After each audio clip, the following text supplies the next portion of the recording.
दोस्तों नमस्कार।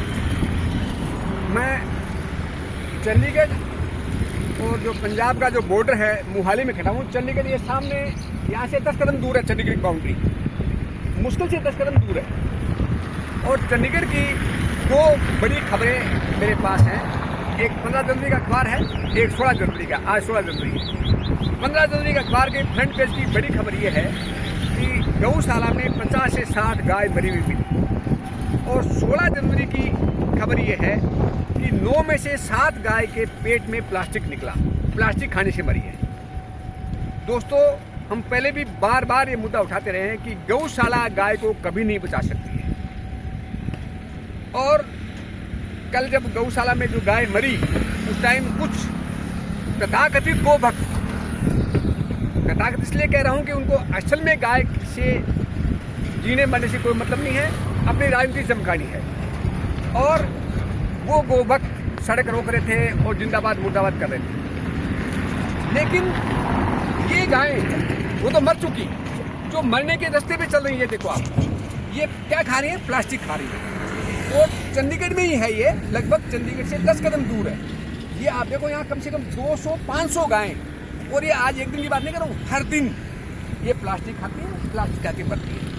किसी माई के लाल गोभक्त ने आज तक एक बार भी यहाँ आके कुछ इनके लिए कुछ इंतजाम किया हो? कुछ नहीं है। काऊ शेष कितना करोड़ों रुपए में लिया जाता है। लेकिन ये चारों तरफ आप देख लो। और पुल के दूसरी साइड में हम दिखा नहीं सकते क्योंकि वीडियो बड़ा हो जाएगा। उधर भी यही हाल है। 500 गाय। कहाँ है गोभक्त? कोई गोभक्त नहीं है। सिर्फ गाय के नाम पे राजनीति की जा रही है। ये कड़वी सच्चाई है दोस्तों, जिसको कोई झुठला नहीं सकता।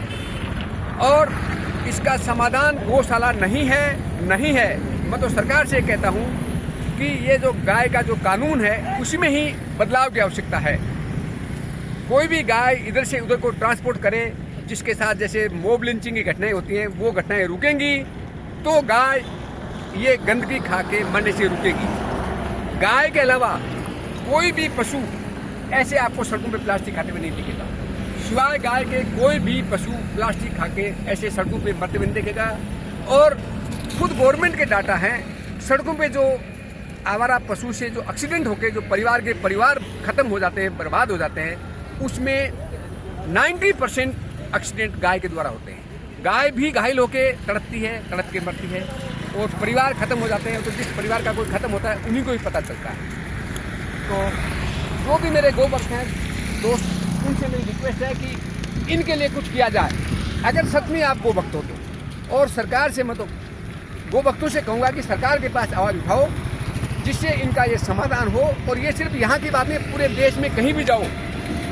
इसके साथ में एक बात और ऐड करूँ, थोड़ी सी बात बड़ी हो रही है। कुछ दिन पहले मैं सालासर, जो बहुत बड़ा धार्मिक स्थान है, वहाँ गया था। उसकी गौशाला विजिट किया।